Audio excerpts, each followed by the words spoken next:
now.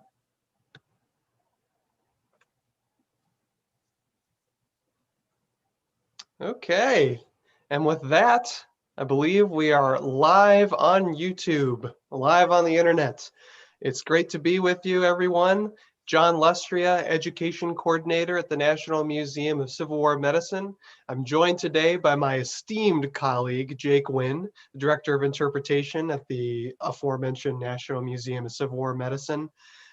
And you've joined us for a very special program. We're doing an Ask Me Anything where you get to direct the conversation. We didn't come into this with a topic in mind. We're just going to roll with whatever questions you ask us. We've gotten a few sent to us ahead of time, so we'll start with those, give you time to think of some. And you can drop them in the comments. So this is going to be especially interactive. We try and keep our live programs interactive, but this will be especially interactive. And I know we're looking forward to talking with you today. You have, if you're tuning into this, if it's your first time watching any one of our videos, welcome. It's great to have you with us. If you enjoy the video over the course of today, consider subscribing to our YouTube channel, liking us on Facebook, following us on Twitter, all those good things to stay up to date with the latest stuff that we do. We do regular videos here. We do about 2 a week. And if you miss one of them, or you want to go back and watch ones that we've done, they exist on our Facebook page, on our YouTube channel. There's tons of great content that we've produced over the course of the last year. So the best thing you can do to help us out, that everyone can do, is to like the video and to share the video. That helps us out immensely and is free of charge. Anybody can do that. And what really helps us too, if you want to take another step even beyond that, if you want to become a member of the National Museum of Civil War Medicine. Our lowest level is only $25, and that's good for a whole year. It supports us. It gets you free admission to the museum when we will open, and we will open up to the public again. We're open for reservations, actually. So that gets you free admission, discounts in the store, a journal, and newsletter that gets sent to you regularly. So all kinds of great benefits. $25 a year. That's only about $2 a month. You know, I guarantee you pay more for that in Netflix or any other of the streaming services you may or may not have. So it's a great deal and goes to supporting excellent historical scholarship. And we've been very blessed by the number of people who've signed up this year. Can't thank you enough. So if you have enjoyed our videos this year, or you enjoy this one, consider signing up to become a member or donating to the museum. It all helps us out immensely. So with all that said, get typing in the comments. If you're just joining us, we're doing an Ask Me Anything. You get the chance to direct the conversation. And we had a few people send us questions ahead of time. So while you think of some questions to type in the comments, Jake, why don't you get us started with something somebody sent us ahead of time? All right, so just so everyone is aware, just because the glories of live programs from various places, apparently here in snowy DC, they decided to start jackhammering outside. So if you do hear a jackhammer at all, that is why. This is truly a live program. So we are you know, at the winds of construction outside. Do have a couple of folks I want to say hello to that have joined in. Sarah Lustrea is here in the comments. She hello. says hi, dear, to you, John. We have Jan or Jan, I'm not sure. Hope I'm pronouncing, get one of those right. Has a question here. We'll get to that in just a second. We have a few questions we're going to get to in advance, and we also have Rich Condon is here as well from Civil War Pittsburgh. Patricia Hawthorne just said hi from Biglerville, Pennsylvania as well. Thank you all so much for tuning in. Feel free to use the comment section. We like to have conversations going on here. In addition to questions, feel free to interact with one another. It's a great opportunity to get to know folks. We've made lots of digital friends this way. Great thing about doing these live programs is that we get to hang out with people from around the country and around the world. So great opportunities there. But as John said, let's jump into some questions here. It's Jan, short for Janet. We have did Thank you very much, Jan, for throwing your question. We'll get to it in just a second. We're going to start off with a question from our good friend Cody Aish, who works at the Seminary Ridge Museum. Brought up that one of the questions that he gets most often at his museum, the Seminary Ridge Museum, which we did just record a video with them a few weeks back. It did debut here on YouTube just over the weekend. And he asks, and gets this question from visitors very often, what is the difference between an aid station, a field hospital, and a general hospital during the Civil War? John, you want to take a crack at that? Yeah, that's a great question. We also get that quite a bit at our museum. Basically, the short answer is the difference is varying degrees of permanence with these places. So an aid station, or what's sometimes also called a field dressing station, is located near the front lines during a battle. It's very temporary. It's ideally in a sheltered location where if a soldier is wounded, that they don't have to go far to receive medical care. Or in some cases, although this is less common, the doctors don't have to go far to get to the patients. More common is that the soldiers go to the doctors at an aid station. So that's right near the front lines. From an aid station, patients would be sent to a field hospital, which is about ideally a mile or two behind the lines. And this is slightly more permanent. It'll probably, they exist for months at a time. And that's where they receive surgeries. Most of the amputations during the Civil War happen in field hospitals. It's, kind of not too far from the battlefield, but close enough that the patient doesn't have to go, a long time without receiving medical care. But the goal, it's not a purpose-built hospital. It's a temporary situation close to the battlefield, barns, churches, things of this nature. And a general hospital is more of a long-term care facility in larger cities like DC, Baltimore, New York, et cetera, Richmond.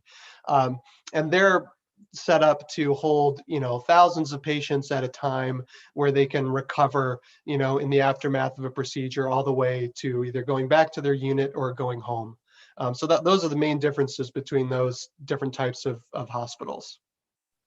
Yeah, it's interesting too. I think and important to kind of point out is that there is some fluidity to this in battlefield situations specifically. There are cases where general hospitals end up on or near the front lines of a battle and will take on, kind of become essentially field hospitals. And in some cases, to see something like Gettysburg, there are hospitals in Philadelphia, Pennsylvania, which is, of course, quite a number of miles away from the Gettysburg battlefield, but because they received so many patients in such a short time, they actually became essentially a field hospital where they're triaging patients coming into the general hospital in a makeshift tent facility. So there is some fluidity to this. We've seen where field hospitals end up becoming aid stations because the fighting gets closer and closer, and the field hospitals themselves have to be evacuated. So it is something to keep in mind, that is something that can change very, very quickly in a battlefield situation. Though, as John mentioned, there is kind of a set kind of delineation between each of these, though it can kind of bleed over from one to another. Yeah, that's a great point about the proximity. We work with modern military medical students on an annual basis, often at the battlefield at Antietam. And one of their principles that they look at regularly is proximity. And the goal is obviously to be optimally proximate, from a medical station to the battlefield. But battlefields are so inherently unpredictable, doesn't always work out that way. So that's a great point, Jake. Yep. All right, John, you want to pick a question?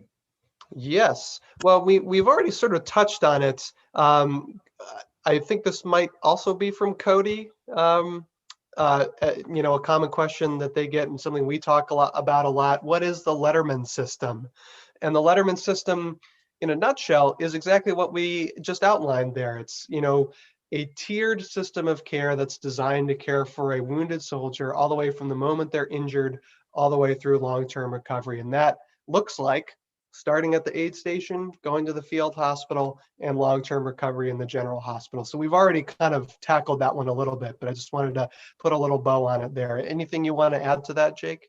Yeah, just to say that the Letterman system is, for those of you who have watched many of our programs, we talk about it a lot, but it is one of those systems that comes about during the Civil War, one of the bits of kind of infrastructure and the systems that are put in place that is still with us today. The ideas of triage, the very kind of basics of emergency medicine are first laid down in that system and first systematized by Jonathan Letterman in the Army of the Potomac in 1862. And that is going to play a big role in battlefield medicine and emergency medicine for the rest of the 19th century, all of the 20th century, and right up through the present day. And we can see lots of parallels with what's going right now with the pandemic as well, is that those systems that were put in place during the Civil War do have some relationship and can find their origins in the systems put in place by Letterman during the Civil War. So that's why we always talk about him, because he is really crucial to understanding the evolution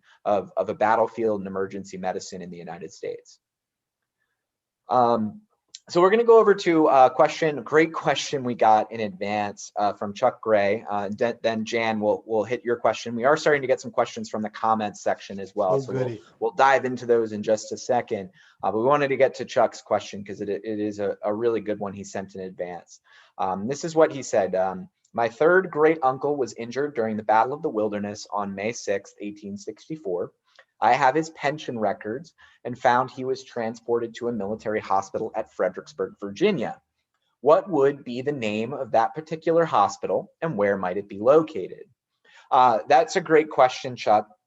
There are hospital records that do exist for those emergency hospitals that were established in Fredericksburg, Virginia after the Battle of the Wilderness in 1864. I will say it is a very chaotic situation there. What I would suggest, if you want to know possibly, and it's not a guarantee, to find out what hospital he may have been treated at in Fredericksburg, would be to submit a research request to the museum. This is available to all of you out there watching. If you do have a question about an ancestor or about some specific element of Civil War medicine, you can go to our website. I'll post the link here in just a bit. To our research department. You can post basically a question that you would like to have answered, and our research department does assist and go through and can provide assistance there. We do ask for a donation if you do go through that, because it does take some time and effort on behalf of our staff to do that, but it's a great resource, and Terry Raymer, our research director, is wonderful. She has helped us out on staff with so many of our questions, and I know she's helped many members of the general public as well. But Chuck does go on, and I can't answer this next bit. He was there about a week, then sent to Harewood General Hospital in Washington, D.C., then to U.S. General Hospital in Philadelphia, where he was for about 11 months. Surgeon reports indicate a gunshot wound to the right shoulder. It continues, quote, entered anterior of socket of shoulder joint, passing obliquely inward and downward, coming out near the spine, closer to the lower angle of the scapula. Needless to say, that's the end of the quote. Needless to say, he had lung issues throughout his life. And he asks, what kind of treatment would he have received? This is one of those wounds that is incredibly difficult to treat with the knowledge and understanding that they have during the Civil War. A wound to the trunk of the body is very, very difficult for Civil War surgeons to deal with. There's very little that they can really do, especially when bullets or missiles of variety, whether it's a shell fragment or a mini ball, there's very little that they can do once that goes through the center mass of the body. This is why so many soldiers during the Civil War who are shot in the chest, the abdomen, there's very little that they can do. Many of them are going to eventually die. Those that survive, though, in many cases are survive because of their own constitution, and the nature of their wounds means that it didn't perforate a bowel, or it didn't strike organs in such a way to permanently damage them and or cause a severe infection that would lead to worsening of their condition and death. In many cases, they're lucky that they are able to survive their situations. Now, there is research being performed during the war. Their example kind of on chest wounds is that there is a treatment developed for sucking chest wounds, always something that gives me kind of horror when I read about them, that was developed by a surgeon, kind of the right-hand man to Jonathan Letterman during the Civil War, that was used during the conflict with some success. So there is some development being made, but the treatment that your great uncle, a third great uncle, Chuck, would have experienced would have been pretty rudimentary, really just trying to manage pain. And they would have been trying to keep the dressings clean, but of course they don't know about germ theory yet. So that's going to, they're going to have kind of a hands-off approach to this as best they can, and hope for the best, fingers crossed. And it sounds like in this case, this patient does get pretty lucky. So we would love to know more about this case. So I highly recommend sending in a question to our research department. We're always happy to share these kinds of stories as well on social media. So enough from me. John, we'll go back over to you for another question from our list, and then we'll go over to the comments section. Right. Just to add on to that a little bit, I mean, it's remarkable what some people in the Civil War survived, what sort of battlefield injuries, what they survived. And Chuck mentions in his question that his ancestors suffered with lung issues the rest of his life. Many survived these remarkable injuries, but it does leave this permanent mark on them.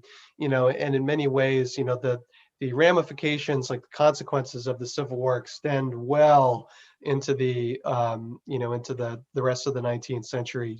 Just shown on people's bodies.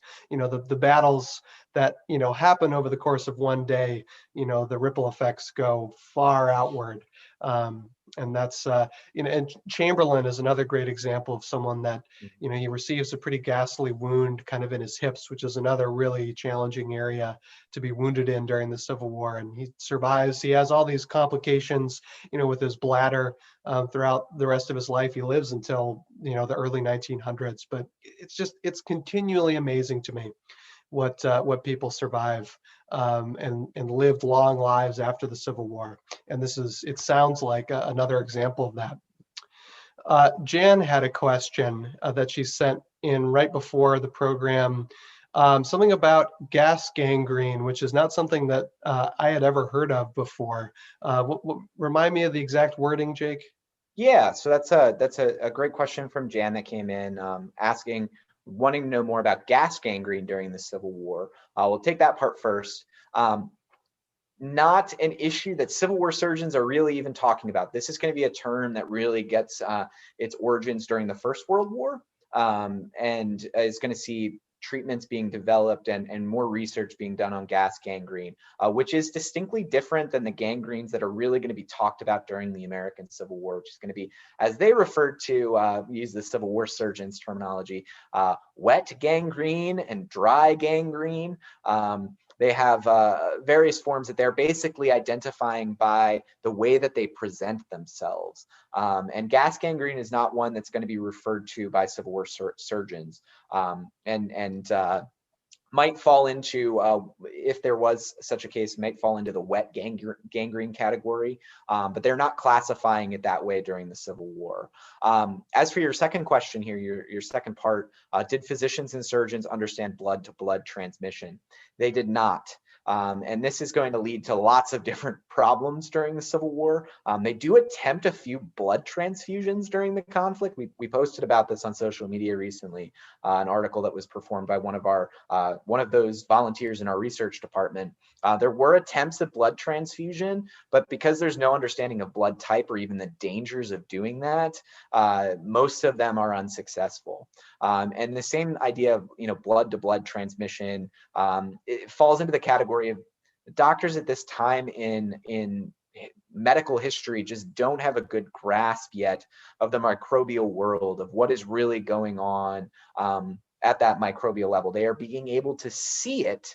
The technology is being developed. Things like microscopes are getting really good at getting down to the level to be able to kind of see what's going on in a wound, to see the things under their slides, but they don't know what they are yet. And there's research, but it's not been borne out and proven yet. So unfortunately for the soldiers of the Civil War, that knowledge is just not there yet, but they're just on the cusp.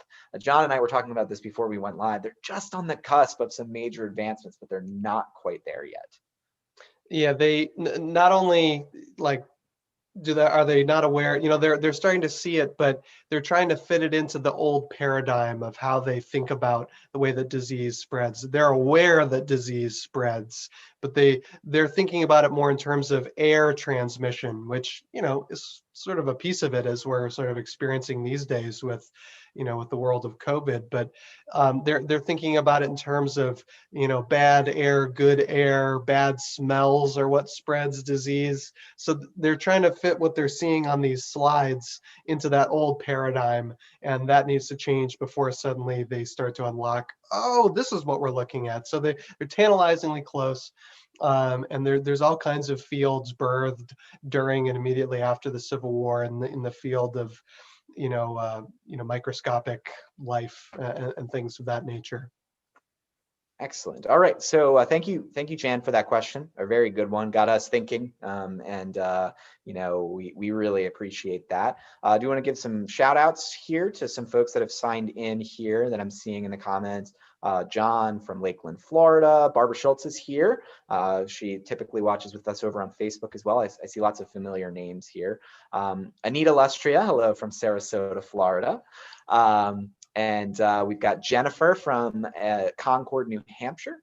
And then we got some questions. So let's jump into those. Patricia asks, was there a difference in medical officers' uniforms versus other soldiers' uniforms? John, you want to take first crack at that? Yeah, well, what first comes to my mind is an article that our very own Kyle Dalton put out, I think in the most, no, recently in our Surgeons Call, our journal that goes out to members, another great benefit of membership. It was about the uniforms of the ambulance corps, so slightly different than medical personnel.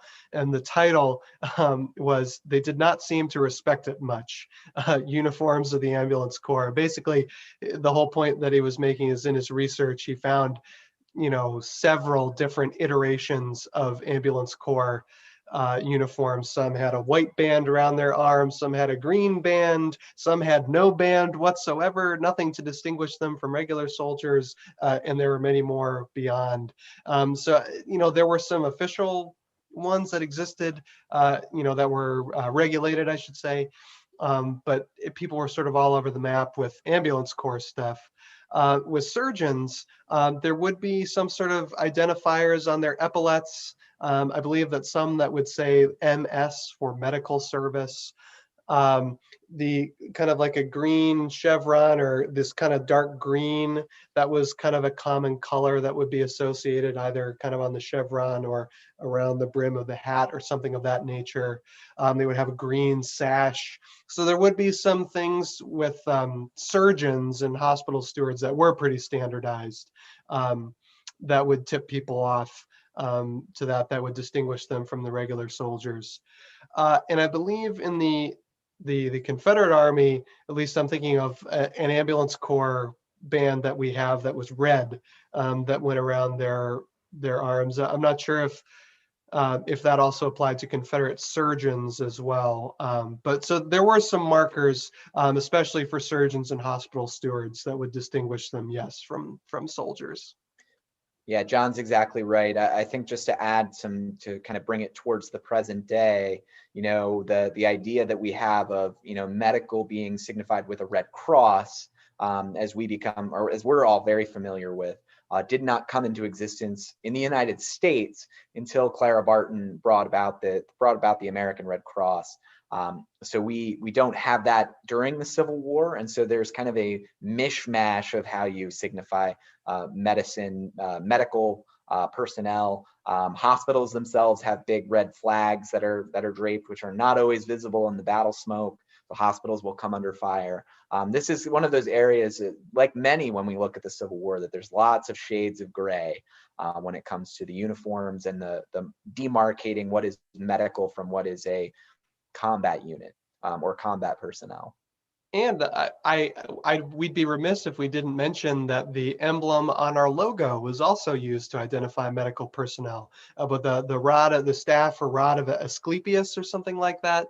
I'm sure I didn't I'm pronounce that correctly, if that is indeed even what it's called. But that was part of what, when there was a number of things that went into choosing, the symbolism for our logo. But that was part of it. That was actually used on some medical uniforms. I mean, we were just talking about how, it's kind of all over the map, but that was used on some Civil War medical uniforms. All right. Going to move on to our next question here. So I was wondering where some of the details in the death records came from. For example, a record for a volunteer killed in action may say gunshot wound, or GSW, head gunshot wound, gunshot wound head. In the comments, it may say something like hospital steward Wynn, which I hope is, I bet is probably a reference to me. I hope that, I like that I'm being put into your role playing of Civil War wounds. It's very on brand for the museum, I must say. Were these collected on the field with teams of stretcher bearers, and where were these details originally recorded? Do any still exist? This is a great question as to where exactly do these records, where do these records originate? And most of them are not going to be with the teams of stretcher bearers or out on the battlefield. They're going to be, if anywhere on the battlefield, it'll be in the field hospitals. And in the early stages of the war, record keeping is really poor. They don't do a very good job of it in the early stages of the conflict. With the more modernization of and professionalization of the medical departments by 1862 and 1863, certainly, we are starting to see record keeping improving. And that will happen at the field hospitals, but definitely will happen at the general hospitals that we mentioned earlier. That's where the records are going to be really strong. And that is Union and Confederate. We just hosted a great video here on YouTube and over on Facebook as well, about the hospital complex at Chimborazo in Richmond, and their records are really interesting. They have their patient records, they're digitizing them currently, and that's going to keep track of some of these same sorts of notations of what the wounds are being seen, or the illnesses that are being brought into this hospital. So those records are most often being kept in the field, being first recorded in the field hospitals, but definitely going to be taking place at the general hospital. Yes, the Civil War, in many ways, it predates the Civil War a little bit, but the Civil War in many ways is the birth of the modern bureaucracy as we know it today. Just keeping records on records on records, which, I'm sure probably frustrating at the time for the people keeping the records, but a godsend to people like Jake and I, who are tasked with telling these stories. Yeah, it's just, there's a lot more paperwork done during the Civil War than I think most people realize. Meticulous records kept at the general hospitals behind the lines, where they don't have to worry about getting shot at. So they have the time, they can, really take their time and do it well. It's common for there to be records kept at field hospitals. And like Jake said, early in the war, it's pretty sparse. But as it goes on, it becomes more and more common for records to be kept there. And then with the Union Army, a lot of this gets compiled into the medical and surgical history of the War of the Rebellion. And we've ticked our quota. We've mentioned that at least once. And that's all freely accessible online. It's just a compendium of all of this data and the records, kept throughout the war for the Union Army. Regrettably, the Confederate medical records burn there's a fire in the last few days of the Civil War in Richmond, burning a ton of governmental records for the Confederacy. And as I just learned from talking with the folks at Chimborazo that Jake mentioned, that the medical records are one of the last things to go up in flames. We were this close to for them surviving, which is just a heartbreaker. But so that's why things are often a little bit more sparse in terms of our knowledge of Confederate medical records, because we don't have as many. But many of the Union medical records that do still exist are in the National Archives. That's where you can find them. fewer than you would expect are publicly accessible. What you get in the medical and surgical history is sort of a distillation, a compilation of everything. And it doesn't give you the sort of granular detail. If you want that and you want to look up someone specific, you pretty much have to go to the National Archives or correspond with them or something. But a lot of them, most of them are there. It's amazing what they have. All right, we'll keep moving on down here. Rich Condon, I want to thank you for bringing this up. Are you familiar with Dr. Porter's Life Elixir? All right, so this is one of the interesting things about working at the National Museum of Civil War Medicine is that medical history can take you to some really, really interesting places.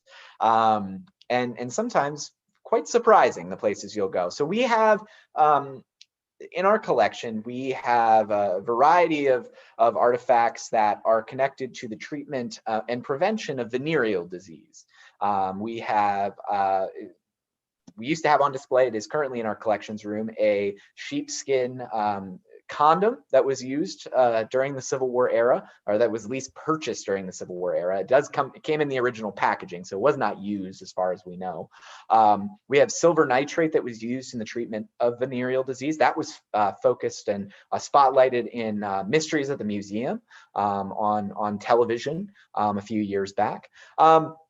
But Rich and I were corresponding. Rich runs Civil War Pittsburgh, which is a great resource if you're interested in the Civil War in Pennsylvania. And he brought up, he lived in Nashville, Tennessee for a while, and he brought up the treatment or the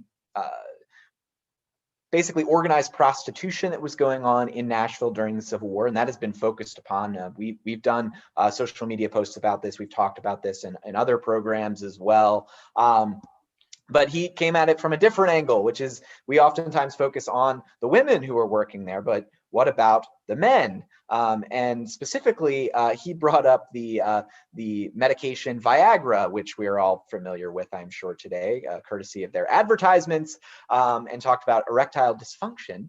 And he brought that up saying, they probably didn't have to worry about that during the Civil War. Au contraire.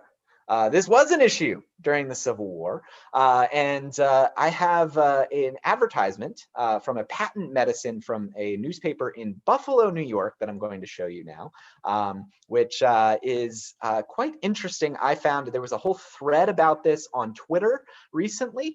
Let me pull this, make this bigger here. All right. So you look here, lost manhood restored speedily and effectually by the use of Dr. LaPorter's Life Elixirs, cure guaranteed. Price $2. This came from Philadelphia from the Upham Company. So this is kind of an interesting aside here that is connected to this. I don't know exactly what was in this particular substance. I did look up Dr. LaPorter's Life Elixir this morning, courtesy of going down this rabbit hole, which is fascinating and also disturbing at the same time, because patent medicines were oftentimes pretty nasty stuff gets mixed into there. But also, oftentimes patent medicines were just mixtures of alcohol and opium or cocaine in some cases. So I don't know what was in this one in particular, but the Upham Company that you can see here is one of the largest patent medicine companies in America at the time of the Civil War. So this is something that would have been common. You can see this is from the Buffalo Morning Express of Buffalo, New York, but you would find advertisements like this in newspapers across the country. Patent medicines are all over the place during the Civil War era, and many of them are not particularly effective or effective at all. And many of them, this entire industry basically gets outlawed in 1906 by the Pure Food and Drug Act passed during the Theodore Roosevelt administration. I do want to go down here just underneath this to see this advertisement that made me laugh a lot, which is itch, itch, itch, scratch, scratch, scratch, Wheaton's ointment will cure the itch in 48 hours. Just it made me laugh quite a bit. Some of the things that we do, the research rabbit holes we go down with the National Museum of Civil War Medicine are quite interesting, to say the least. And that one in particular is one that Rich Condon, Civil War Pittsburgh, sent me down earlier. And we did get quite a bit of laughter out of that particular one, but yes, an issue that we hear about and see advertisements about all the time today, but was an issue back during the Civil War as well. Yes, one of the reasons I love working at the museum is you never know what a day is going to look like, and that's a great example of that. Yeah, and just briefly to you mentioned organized prostitution in Nashville, organized in the sense that they're doing sort of medical examinations of the prostitutes themselves to ensure that they're in good health, and they give them these little these licenses, basically say I'm in good health kind of thing. Yeah, that's like going to be the first time that that's really going to be organized by the United States government. It's going to be something that is going to come back around during the 20th century, during World War I and World War II. Brothels being organized, but also there being a screening process to try to cut down on the amount of and health screens for sex workers to try to cut down on the number of cases of venereal disease. But there are, the U.S. Army alone during the Civil War has 200,000 cases of venereal disease. So this is a really serious problem, a healthcare nightmare for medical personnel during the Civil War to deal with. And the attempts in Nashville to try to organize it and try to create a system, while it was horrifying to many in the Victorian time period of, where we don't speak it, the advertisement said lost manhood. Everything's a euphemism. But there was no euphemisms when it comes to organizing the prostitution, organizing the sex business in Nashville during the Civil War. That it's pretty hard to cover up with euphemisms. But an effort, this is an important aspect, especially of looking at medical care during the Civil War, that venereal disease is a serious threat that is prevalent in both armies during the conflict. So an issue that it comes up sometimes on our tours and programs at the museum, and one worth exploring. Let's see here. Yeah, see, the next question is from my dear mom. She asks, was there recognition during the Civil War era that a positive attitude from a patient could help in recovery? And I'm going to say no to that, but they're sort of unintentionally doing a lot of things to kind of move in that direction. And in some ways, it is not unrelated from a question we got ahead of time about, were nurses typically trained professionals or just local people who volunteered on the battlefields and in hospitals near their homes? I'll circle back to that in a bit, but they're not approaching the care of these soldiers through the lens of, well, if we keep their minds occupied, if we kind of get them in a good mental state, they'll recover well. But that was something that they, caregivers would go out of their way to do. One of the things that nurses did, and they did many others besides this, but they would help soldiers write letters to their family. They would talk with them. They would sing with them. They would, play games with them, something to pass the time and kind of keep their mind engaged and all that sort of thing, and be this kind of comforting influence, a motherly or sisterly influence sort of thing. And again, they're not thinking about it in terms of, oh, we're trying to foster a positive mental attitude, but that it did have that effect. And, of course, it's hard enough to quantify these days, and, pretty much impossible back then. But that sort of stuff was there. Now, nursing as a profession didn't really exist in the 1800s. It was sort of more or less assumed to be sort of a woman's role in the home, to be a caregiving presence, to anyone who might be injured in the home. People didn't really go to hospitals. The doctors came to you, and then once the doctor was gone, then it was kind of the woman's role to be that kind of caregiving influence in the home. So there were few, if any, women or nurses that had kind of medical training. So now a lot of them were volunteers. Some of them did get paid, but again, they're still not. They still don't have this kind of training background. nurses headed up by Dorothea Dix did receive a salary, and they did go through some training, but it was pretty rudimentary. Of course, they gained experience as time went on, but that's kind of the breakdown of volunteer versus paid versus professional, all that sort of stuff. And it all kind of comes together in having this generally positive effect that, did contribute to recovery. Anything you want to add on to that, Jake? Yeah, just to say that they don't have the understanding of psychology that we have today, that we benefit from our 21st century understanding of psychology. So it's,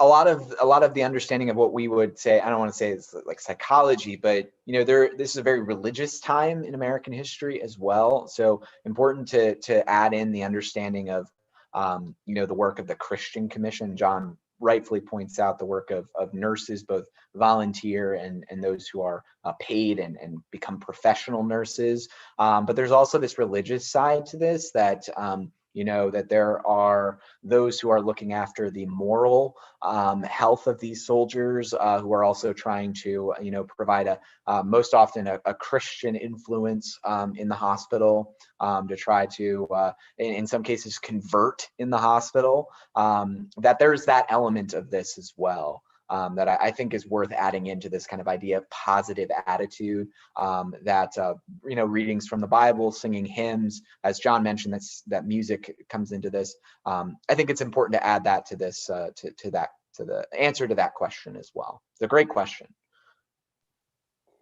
All right, we'll keep moving on down here. We have Mark. Hello from England. Hello.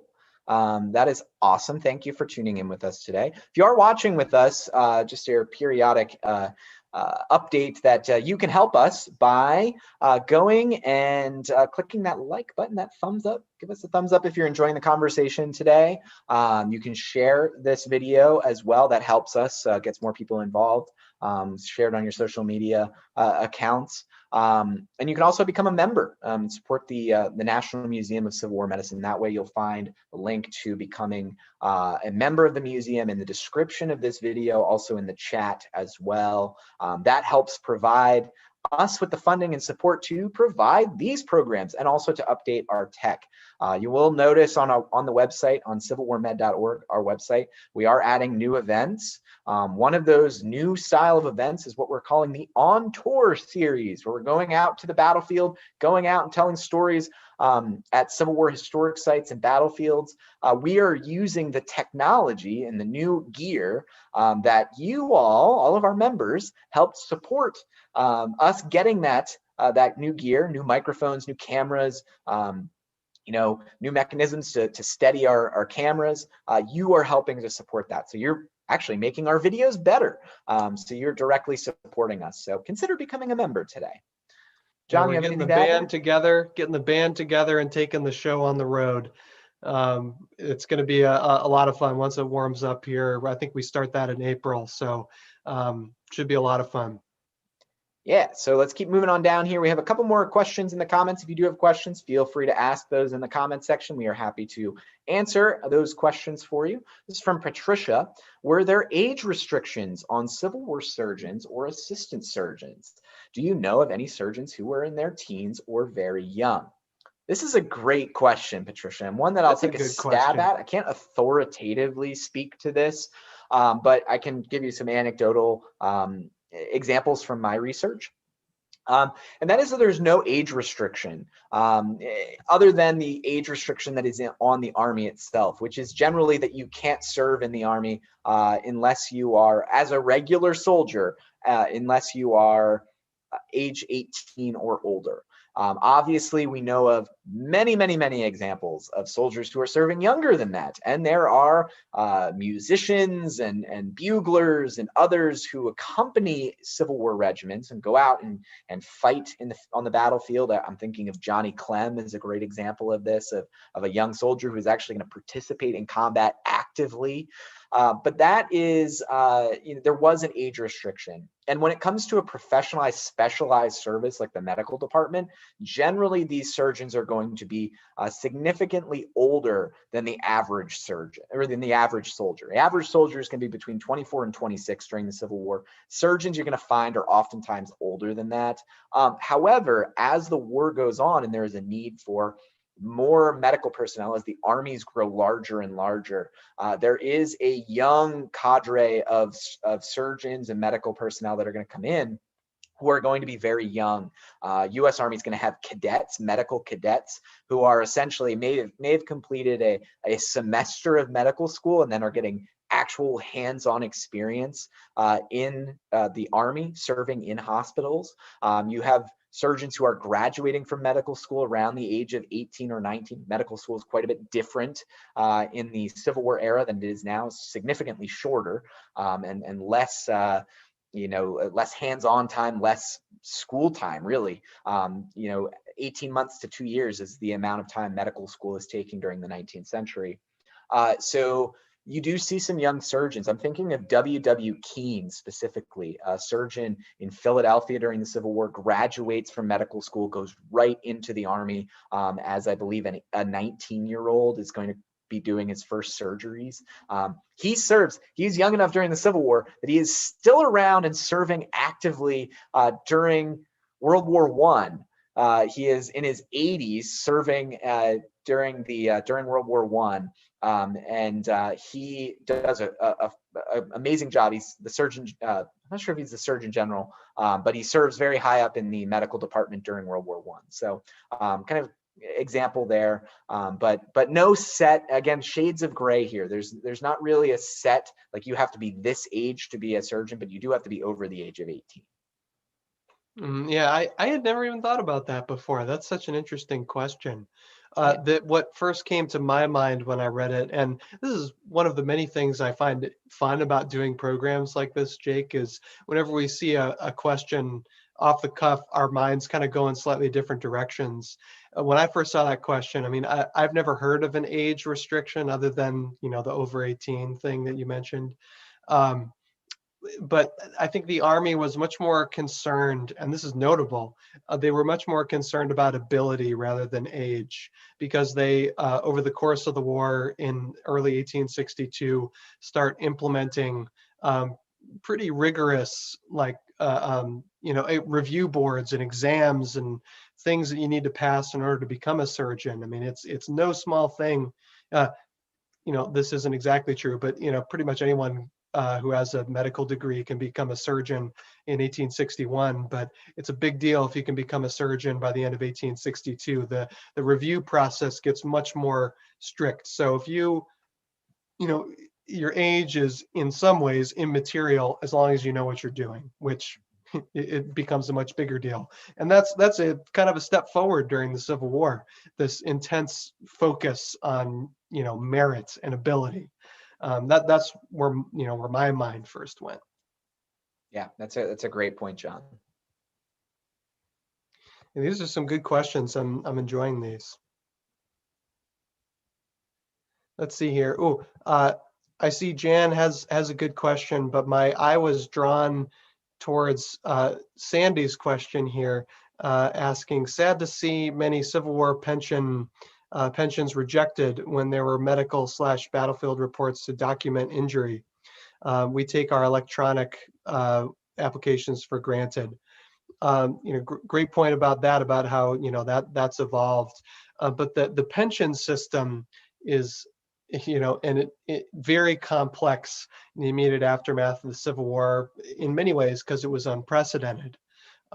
There had never been as many pensioners on the scale. No one, the numbers who served in Civil War armies quickly outpaced everything that had come before. The Army in total, we're talking somewhere in the neighborhood of 1 million people who served, compared to the Army during the Mexican-American Wars, 20, 30,000 people. So I mean, it's apples and oranges in terms of scale. So it's complex and messy and in many ways not great, because of the unprecedented nature of it.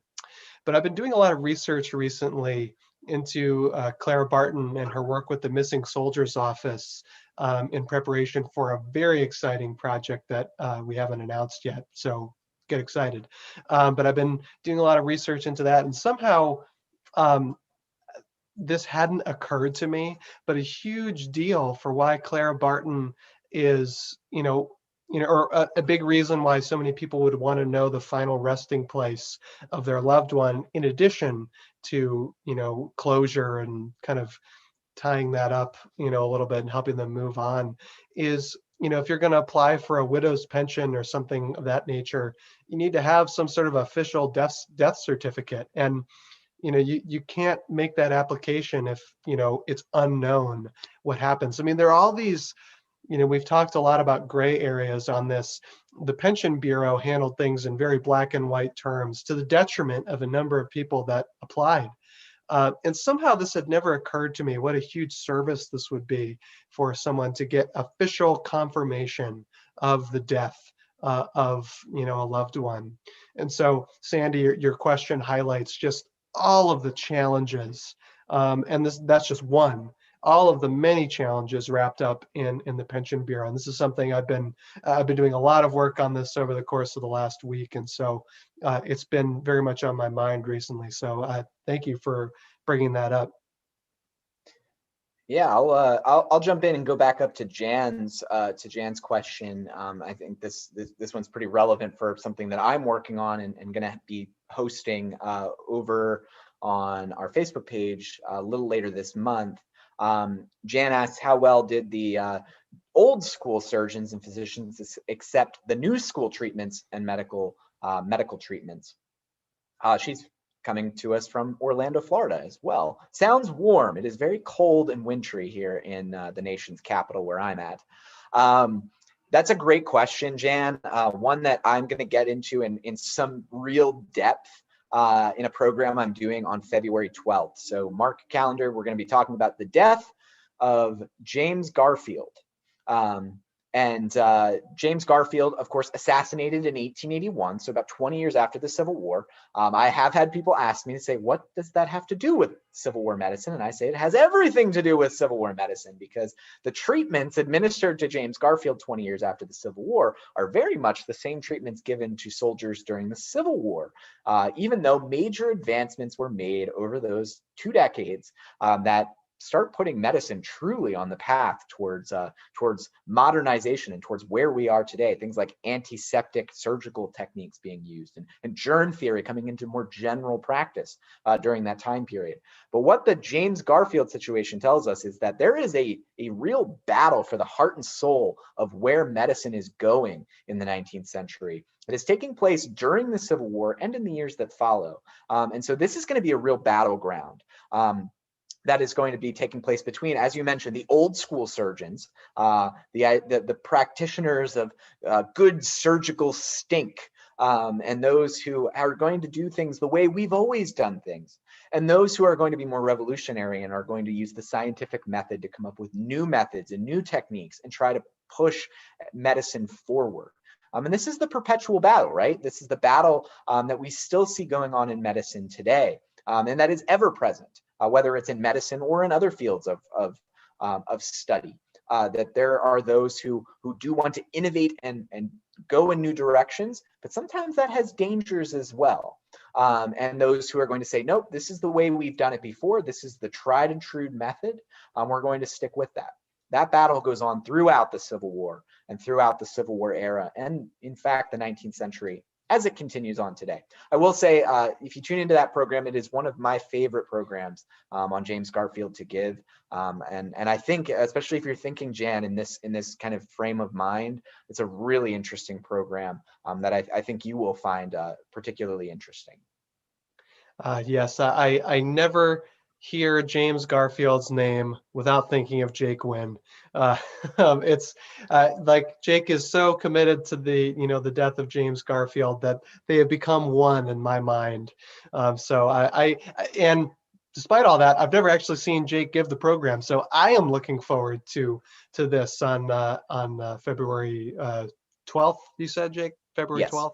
So I'm looking forward to that. I'm going to tune in for that. So that'll be great. Yeah, it's so easy for us who all live in a world where, we know about germ theory, thank goodness, to try and, realize that when, germ theory was first proposed, that everyone in the medical community wasn't just immediately like, oh my goodness, we were idiots. Now we get it. It doesn't happen that way. It never has, and it probably never will. And where Jake was getting, it's probably good that it is that way, because sometimes new ideas come along and they're just not right. So, there is something to be said about, easing into things. But there's also something to be said about, breakthroughs and going with them. I mean, it's a tough, it's a tough thing to balance, and it's something the medical community is still dealing with. And we've seen, various micro examples of that throughout the COVID pandemic, of how that plays out in the medical community. So it's an old story that continues, right up to this day. John, you want to take a stab at next question here? Yes, really interesting one here. And Barbara, I promise we'll circle back and get yours for the end. I think this one's particularly interesting, from Mark K, watching from across the pond in England. Were there any rules for medical staff on both sides in treating enemy wounded? Were wounded officers given priority, or was it solely on the nature of the wounds? The short answer is kind of yes to all of the above. We've talked a lot about gray areas today, and this is very much a gray area. Our very own Kyle Dalton, our membership and development coordinator, wrote a blog post about this, about treatment of enemy wounded. In an ideal world, yes, everyone would be treated solely by the nature of their wounds, with no blinders on whatsoever. Everyone's treated equally, but that wasn't always the case, for a variety of reasons. Number one, if you're let's say a Union surgeon, and you're faced with 4 wounded soldiers, and especially if they're soldiers from your unit, it wasn't uncommon, it was quite common for units to be raised from the same town. And so it's probable that these 4 people that are injured, and then there's one Confederate who has a comparably serious injury. If you're the surgeon, you're probably going to treat the people that that are in pain. And so, there are situations like that just weren't documented because they're trying to administer the life-saving care as quickly as possible. You'd have to imagine that's how it played out. Now, from a bird's eye view, 30,000 foot view, a Union surgeon is not just going to ignore a Confederate patient. These are doctors; they are trying to help people get better. So even though the triage might be kind of adjusted to favor people on their own side, they're not going to completely ignore those on the other side. But what I think your larger question is getting at, Mark, there's no official set of rules during the Civil War for how this should go. It's largely, honor-based, individual-based, all that sort of thing.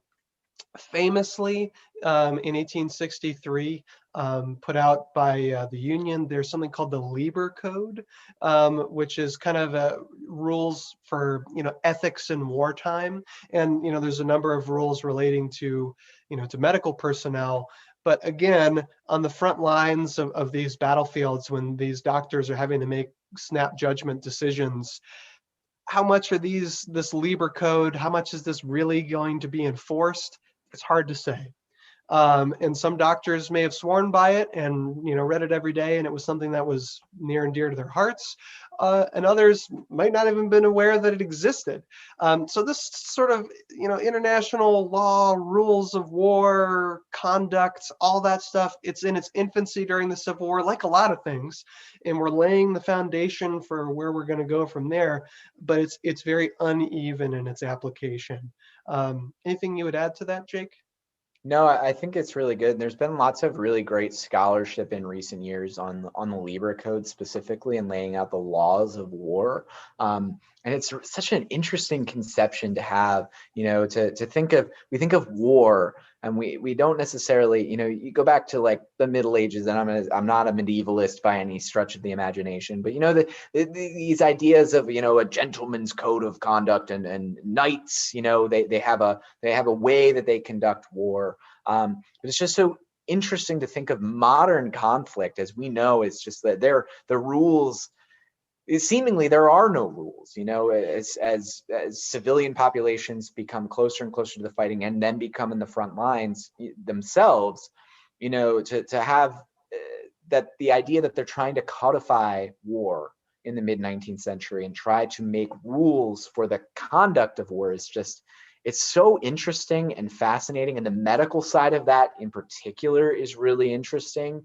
I'm thinking of the great blog post about that we have about the Winchester Accords on our website specifically, to just thinking about how they're, even as the war is going on, they're trying to slap something together to deal with these very thorny and tricky issues that they're dealing with when it comes to that, as you mentioned, John, the ethics of all of this, and how they're going to deal with these situations that they're faced. That, I mean, at the beginning of the conflict, they're never even imagining that these kinds of issues would become something that they had to deal with. When they thought the war would be over in 90 days, and they wouldn't really need to invest in the medical department at all, when they wouldn't need to think about these kinds of ideas, because there had never been a conflict of this size, of this scope, in American history to this point. And so really, Americans are going to be grappling with what it means, what war means, how to conduct it, and also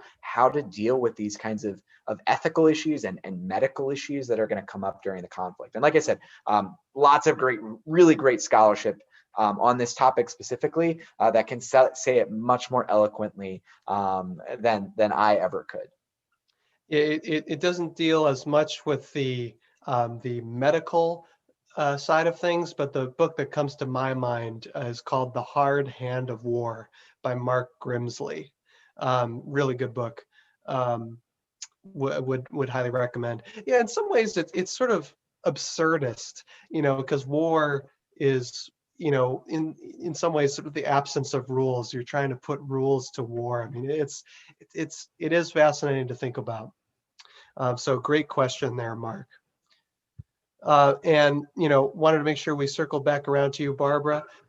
She asks, were the soldiers given any warnings about STDs before they just found out they had it? Warnings in the sense that people were aware that this was a thing. I mean, people have been having sex throughout all of human history. So forever, literally, that's how we exist. Yeah, as much as we don't like to talk about it. Right, exactly. So people have been having sex long enough that there is, certainly by the 19th century, there was an understanding that, promiscuous sex can lead to disease. I mean, they're sort of aware that this is a thing. But in terms of, how aware they were of, certain situations, they'd be more likely to get it than others. That's a little bit harder to say. I'm not as much of an expert on this. To get the full scoop on this, and this is one of our best-selling items in the store, is a great book on the subject by Judy Giesberg. It's called Sex in the Civil War, and I would recommend you to that book, which we sell in the bookstore. You can come in. We're going to be open this weekend, actually, for a special sale. You can come in and get a copy of that, 25% off the whole store, excluding alcohol. But you can get your discounted copy of that book. Come on in and grab that. But yeah, that's the short answer to that question. Anything you'd add to that, Jake? Yeah, I'll add in something that as we're starting to up over an hour here, starting to draw to a close. I have one other question that I want to get to from our pre-existing list. We got some great questions sent in advance. One that I think is a good one to leave off on. But I'll go back to the beginning, to Jan's question about blood-to-blood transmission. So one of the more interesting stories that I've encountered in recent years, I've seen we have another question that just came in. We'll get to that in a second as well. Another interesting area of research in recent years is how soldiers who their most feared disease and the most feared disease during the Civil War era is by far smallpox. It's one of the few diseases, though, that people had a way of preventing that they understood worked. Malaria and quinine go together as well during the Civil War era. They understand that that can prevent and treat malaria. But during the Civil War era, smallpox vaccination is pretty common, very common. In fact, there's going to be multiple vaccination efforts that are going to be performed by Union and Confederate armies and amongst civilian populations as well during the conflict. But soldiers were fearing this so much that they actually, in advance of their kind of medical chain of command, are going about doing their own vaccination, their own self-vaccinations with their comrades and their buddies. This is going to lead to the inadvertent spread of syphilis that they're going to be passing around these camps by doing these vaccinations, which did require, of course, basically opening up a wound, creating a small opening, putting a smallpox, ideally they'd be using cowpox is kind of how they did this, into this wound and doing, vaccinating themselves, inadvertently giving each other syphilis as well. So it goes back to the lack of knowledge of blood to blood disease transmission, but also with a flair for STDs, for venereal disease that gets inadvertently spread that way. Just an interesting kind of connection that I saw between one of our last comments and one of our first ones, that these topics oftentimes come together when we start researching. Just to quickly, and John, I'll ask you this one. This is from Fishing Lunkies. What was used to clean your teeth? What kinds of brushes and toothpaste? Yes, so they were cleaning their teeth during the Civil War. Not everyone was, but some people were. And we have in our Camp Life gallery in the museum a toothbrush, the bristles made out of hog's hair. A little disconcerting sounding to us today, but they did have toothbrushes, and animal hair were common for the bristles.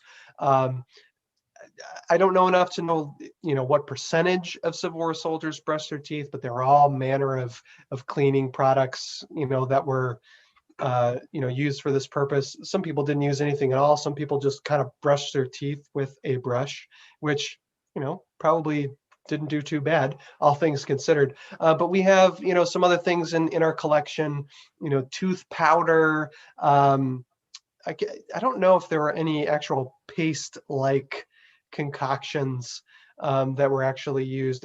I don't think they were. It was mostly powder-based that I think you might mix with water maybe, or maybe you just use the powder. Some soldiers would even just use a finger, to kind of, clean their teeth a little bit. It was, the application of teeth brushing and dental hygiene was infrequent and uneven across the board. And no official dentists in the Union Army, but in the Confederate Army, there was a dental corps, it should be noted. I don't think it was particularly large, but there were some, which counts for something. So, dental hygiene, like much of medicine, is in its infancy. So they do make some efforts towards that during the Civil War.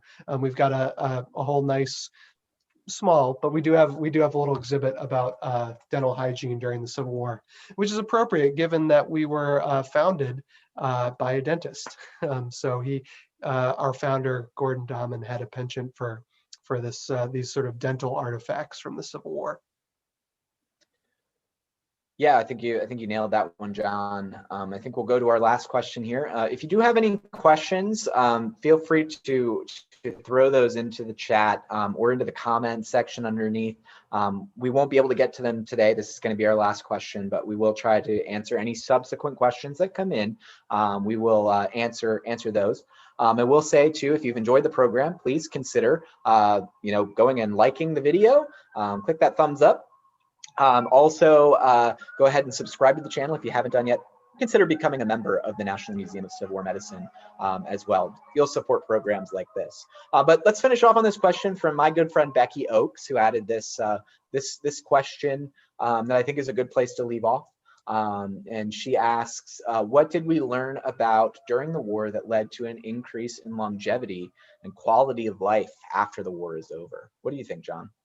Well, we're hearing some of it right now from your end, Jake, and that is ambulances. Um, How appropriate. yeah, that's right. It's almost like we set it up that way. No, the ambulance corps gets its start during the Civil War, and honestly, I haven't done enough research to know exactly how quickly it makes the transition to civilian life, but it does instill in American life kind of an institutionalized importance to quickly getting people who are injured into hospitals to seek medical care. So that is a vastly important thing, certainly for the military, and something that eventually transitions to civilian life. We probably ought to know more about that now that I'm sort of saying this out loud. But ambulances are one thing that comes to mind. Medical specializations are another thing that really comes to mind. Before the Civil War, and this is painting with broad brushstrokes, but before the Civil War, it's medicine. After the Civil War, it's nerve medicine, eye medicine, dermatology, all kinds of things. There are all these specializations that come out of the Civil War, these specific fields, dental care, and things of this nature. So, the specialization on kind of specific topics of the body, because, and you don't need me to tell you this, the human body is complex. And so if you can get someone to focus in on specific aspects of the human body and how to best take care of them, that's good in the long run. So those are two things that quickly come to mind in ways that Civil War medicine still benefits us today. It's a big part of our mission here at the museum to connect the past to the present and show how, as we like to say, history offers hope if we learn from it. So what about you, Jake? Are there any things that come to mind for you? Yeah, I think you hit on two really important ones there. I always talk about specialization as well, just the increase of knowledge and all of the experiences that medical personnel have during the war that they would have been unimaginable in 1860. The number of gunshot wounds they're going to be treated, the general knowledge of how to deal with trauma, of various kinds. There are many ways the Civil War could kill you or seriously maim you. And so because all of these young men are so far from home, they're doing dangerous jobs, not only on the battlefield, but you have to think of all of the people building railroads and doing labor building trenches. All of that is hard work, and it leads to accidents and disasters. And of course, battle itself is incredibly dangerous. And so the medical personnel who are left to deal with the aftermath of all of these situations are going to be so much more experienced by 1865. And they're going to carry that experience with them for the rest of their lives. And they're going to teach that to the next generation of medical schools, using resources like the medical and surgical history of the War of the Rebellion to be able to say, look, we made real gains during the Civil War. This is how we did it. And this is how it applies to a peacetime United States of America. For the most part, there is going to be fighting, of course, in the West that is going to go on for the rest of almost the rest of the 19th century. But the next major conflict the United States is going to be in a real invested way, like they were during the Civil War, is World War I. And in many ways, you can see this knowledge being passed on. It doesn't always get passed on in a really effective way. We talk about this with the military medical personnel we work with today, that there is a real concern about what they call brain drain. Of course, that's not a 19th century or early 20th century term, but the idea that this knowledge gained today in places like Afghanistan and Iraq by trauma surgeons, by those who are on the battlefield providing care to soldiers and sailors today, they're trying to pass that knowledge on, but that knowledge doesn't always get passed on. So it's not easy to do that. And I will say, though, that they do a really remarkable job of really institutionalizing a lot of the changes that are made during the Civil War. The idea of hospital systems, the idea of ambulance corps, as John mentioned.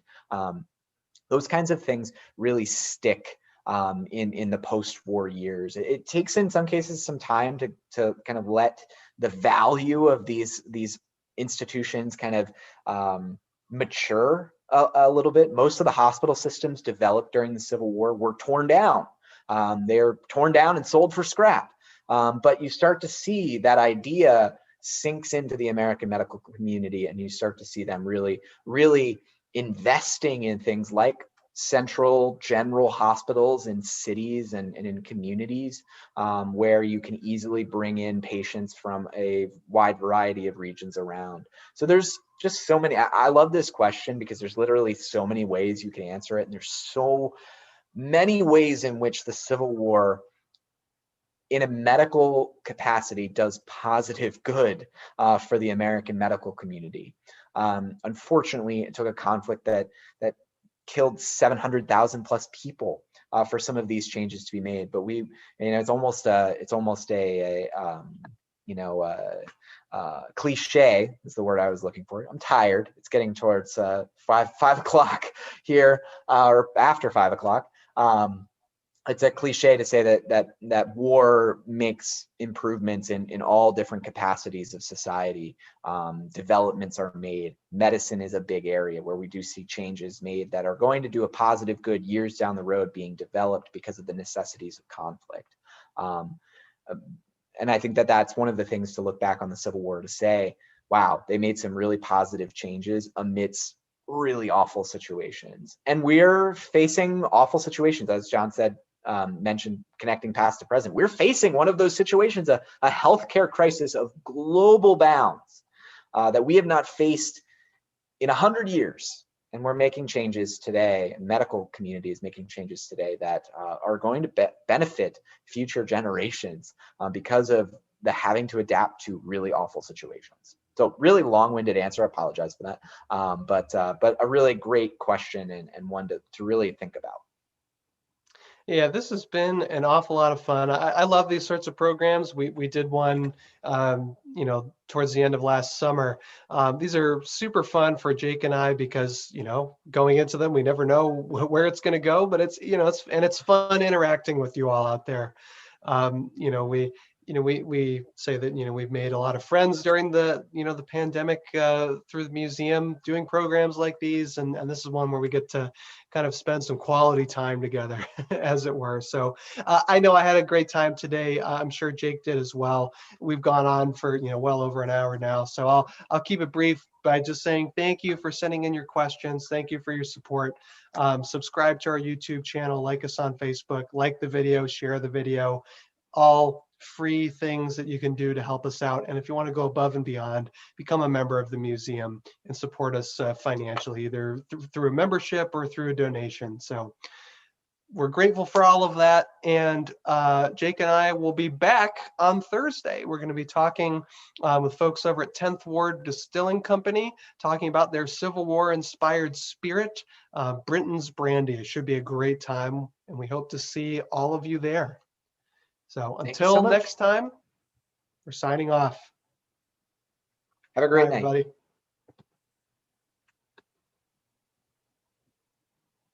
And we're good.